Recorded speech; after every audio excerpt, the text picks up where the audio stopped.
প্রিয় দর্শক, আজকের এই ভিডিওতে আমরা আলোচনা করব যে কিভাবে শিশু হযরত ইসমাইল আলাইহিস সালামের পায়ের আঘাতে জমজম কূপ সৃষ্টি হয়েছিল এবং মক্কার ধুধু মরুভূমিতে কিভাবে জনবসতি গড়ে উঠেছিল সে সম্পর্কে একটি বিস্ময়কর সত্য ঘটনা, যা শুনে আপনি বিস্মিত হয়ে যাবেন। তাই পুরো ঘটনাটি বুঝতে ভিডিওটি একবারে শেষ পর্যন্ত দেখবেন।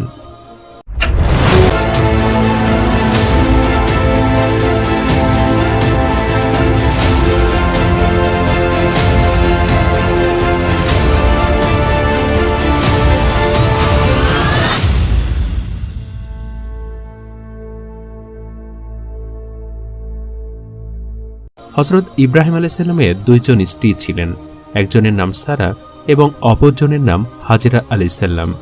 হাজেরা আলাইহিস সালামের এক পুত্র সন্তান ছিল, যার নাম ইসমাইল আলাইহিস সালাম। একদা মহান আল্লাহ তাআলার পক্ষ হতে আদেশ এলো, হে ইব্রাহিম, তুমি তোমার স্ত্রী হাজেরা এবং পুত্র ইসমাইলকে নিয়ে মহান আল্লাহ তাআলার উদ্দেশ্যে বেরিয়ে পড়ো এবং তাদেরকে মক্কার এক নির্জন প্রান্তে রেখে এসো। মহান আল্লাহ তাআলার এই আদেশ আসবার সঙ্গে সঙ্গে হযরত ইব্রাহিম আলাইহিস সালাম তার স্ত্রী এবং পুত্রকে নিয়ে বেরিয়ে পড়লেন।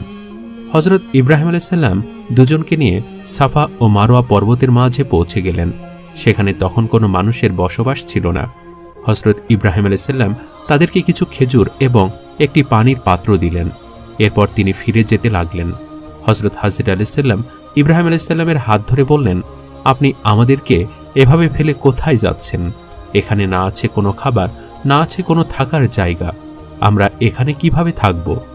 হাজেরা আলাইহিস সালামের কথা শুনে ইব্রাহিম আলাইহিস সালাম চুপচাপ ছিলেন। হযরত হাজেরা আলাইহিস সালাম বারবার জিজ্ঞেস করতে লাগলেন, কিন্তু ইব্রাহিম আলাইহিস সালাম তারপরও চুপচাপ ছিলেন। এরপর হযরত হাজেরা আলাইহিস সালাম জিজ্ঞাসা করলেন, এটি কি আল্লাহ তাআলার হুকুম? তখন ইব্রাহিম আলাইহিস সালাম হ্যাঁ সূচক মাথা নাড়লেন। তখন হযরত হাজেরা আলাইহিস সালাম বললেন, যদি মহান আল্লাহ তাআলার এটি হুকুম হয়ে থাকে তবে তিনি নিশ্চয়ই আমাদের হেফাজত করবেন। এরপর হযরত ইব্রাহিম আলাইহিস সালাম সেখান থেকে চলে আসলেন আর তিনি মহান আল্লাহ তাআলার কাছে দোয়া করলেন, ইয়া মহান আল্লাহ তাআলা, এখানে না কোনো খাবার আছে, না কিছু পান করার মতো আছে। আমি আমার পুত্র ইসমাইল এবং আমার স্ত্রী হাজেরাকে সেখানে রেখে এসেছি সম্পূর্ণ আপনার ওপর ভরসা করে। হে আমার আল্লাহ তাআলা, আপনি তাদেরকে খাবার এবং পানি পান করার ব্যবস্থা করে দিন, যাতে তারা আপনার শুকরিয়া আদায় করতে পারে।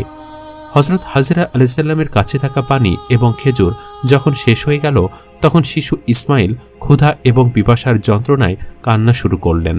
ছেলের এমন করুণ অবস্থা দেখে পানির খোঁজে হযরত হাজেরা আলাইহিস সালাম কখনো সাফা আবার কখনো মারওয়া পর্বত যেতে লাগলেন, যদি কোথাও পানির কোনো ব্যবস্থা করা যায় এমন আশায়।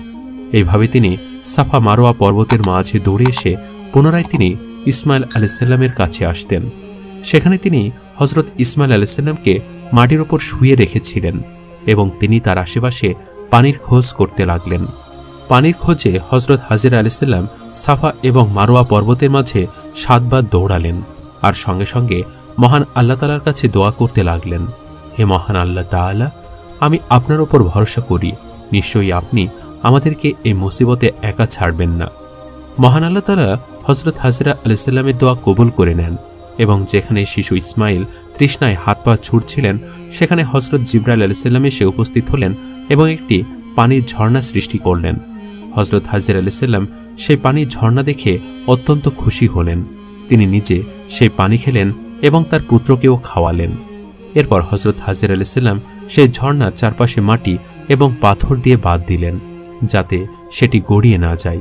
তখন হযরত জিবরাইল আলাইহিস সালাম হযরত হাজেরা আলাইহিস সালামকে বললেন, আপনি ভয় পাবেন না, খুব তাড়াতাড়ি আপনার স্বামী ইব্রাহিম এবং আপনার পুত্র ইসমাইলকে দিয়ে মহান আল্লাহ তাআলা পুনরায় কাবাঘর নির্মাণ করবেন এবং এটি সমগ্র দুনিয়ার মানুষের ইবাদতের কেন্দ্র হবে। এরপর মহান আল্লাহ তাআলা সেখানকার আশেপাশে খেজুর গাছের সৃষ্টি করলেন। হযরত হাজেরা আলাইহিস সালাম সেই খেজুর খেলেন এবং পানি পান করে মহান আল্লাহ তাআলার শুকরিয়া আদায় করলেন। পানি এবং খেজুরের কারণে সেখানে পশু পাখিরাও আসা যাওয়া শুরু করে। এর কিছুদিন পরের ঘটনা, একদা এক বিরাট বাণিজ্যিক কাফেলা মরুপথ হারিয়ে এদিক সেদিকে পথ অনুসন্ধান করছিল। ফলে তাদের সঙ্গে যে পানি ছিল তা নিঃশেষ হয়ে গিয়েছিল। এই কারণে তারা ভীষণ উদ্বিগ্ন হয়ে পড়ে। কাফেলাটি ঘোরাফেরা করতে করতে একসময় বিবি হাজেরার কাছে এসে পানি পানের অনুমতি চাইল। বিবি হাজেরা তাদেরকে পানি পান করার অনুমতি দিলেন। অতঃপর তারা বলল, হে মাননীয়া, আপনি অনুমতি দিলে আমাদের মশকগুলো পানিতে ভরে নিয়ে যেতাম এবং আপনাকে এর মূল্য প্রদান করতাম। তখন হাজেরা আলাইসাল্লাম বললেন, তোমরা তোমাদের প্রয়োজন মতো বা ইচ্ছামতো পানি তুলে নিয়ে যাও। এটা মহান আল্লাহ তাআলার রহমতের পানি, এতে সকলেরই অধিকার রয়েছে। এই পানির বিনিময়ে আমাকে কিছুই দিতে হবে না। কাফেলা লোকেরা হাজেরা আলাইসাল্লামের কথায় খুব খুশি হয়ে গেল এবং তারা কূপ থেকে পানি তুলে তাদের মশকগুলো পরিপূর্ণ করে নিল। জমজম কূপ থেকে যে পানি নির্গত হচ্ছিল তা কূপের চারিদিকে বাঁধ দেওয়া সত্ত্বেও কিছু পানি চতুর্দিকে ছড়িয়ে পড়ল। ফলে ওই স্থানগুলো স্বাভাবিকভাবেই উর্বর হয়ে গেল এবং যথেষ্ট পরিমাণে বৃক্ষলতা উৎপন্ন হতে লাগল। কিছুদিনের মধ্যেই এই স্থানটি মরুদ্যানে পরিণত হল। তারা সেখানে বসতি স্থাপনের জন্য প্রলুব্ধ হয়ে গেল। তাই তাদের মধ্যে অনেকেই হাজেরা আলাইসাল্লামের কাছে হাজির হয়ে বলল, হে মাননীয়া, আপনি সম্মত থাকলে আমরা এখানে বসতি স্থাপন করে বসবাস করব।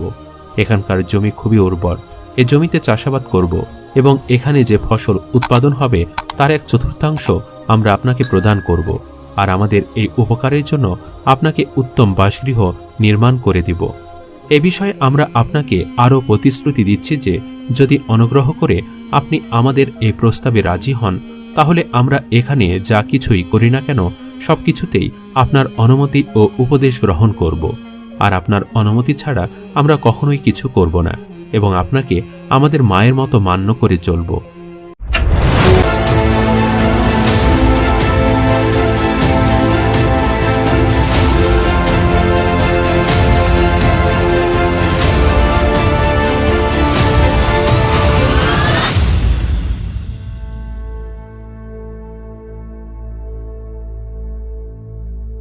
বিবি হাজেরা তাদের এই প্রস্তাবে আনন্দের সঙ্গে রাজি হলেন এবং এই ধরনের কাজকর্ম শুরু করার অনুমতি প্রদান করলেন।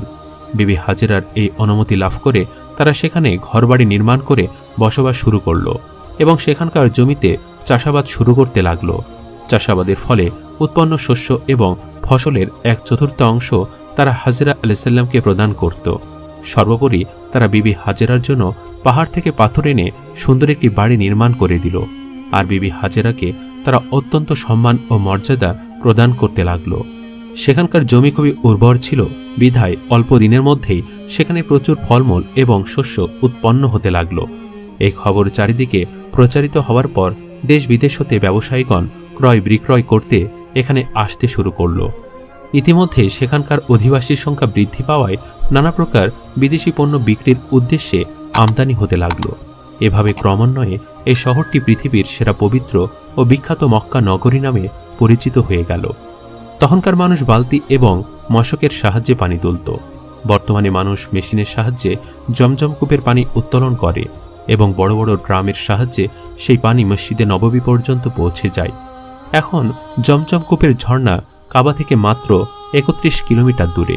সাফা মারোয়া পর্বতকে কেটে ছোট করা হয়েছে আর এর চারপাশে সীসার দেওয়াল তৈরি করে দেওয়া হয়েছে যাতে এর ওপরে কেউ উঠতে না পারে, কারণ পূর্বে মানুষ এর ওপরে উঠে যেত। বর্তমানে সাফা এবং মারোয়ার মাঝে একটি রাস্তা করা হয়েছে যেখান দিয়ে হজরত হাজেরা আলাইসাল্লাম দৌড়ে হজরত ইসমাইল আলাইসাল্লামের কাছে আসতেন। এই কারণে এখানে সবাই দৌড়ে যায়। সাফা এবং মারোয়াতে দুটি রাস্তা, একটি রাস্তা বৃদ্ধদের জন্য যাতে তারা তাদের হুইলচেয়ার অথবা ইলেকট্রিক কার ব্যবহার করে তাদের 7 চক্র পূরণ করতে পারে। জমজম কুয়ায় বর্তমানে 2টি মোটর লাগানো, একটি পপ 1 এবং অপরটি পপ 2। পালা করে 24 ঘন্টা একটি মোটর এবং 24 ঘন্টা অন্যটি চলে, কিন্তু আজ পর্যন্ত এই জমজম কূপের পানি শেষ হয়নি। এটি মহান আল্লাহ তাআলার একটি অপরিসীম কুদরত।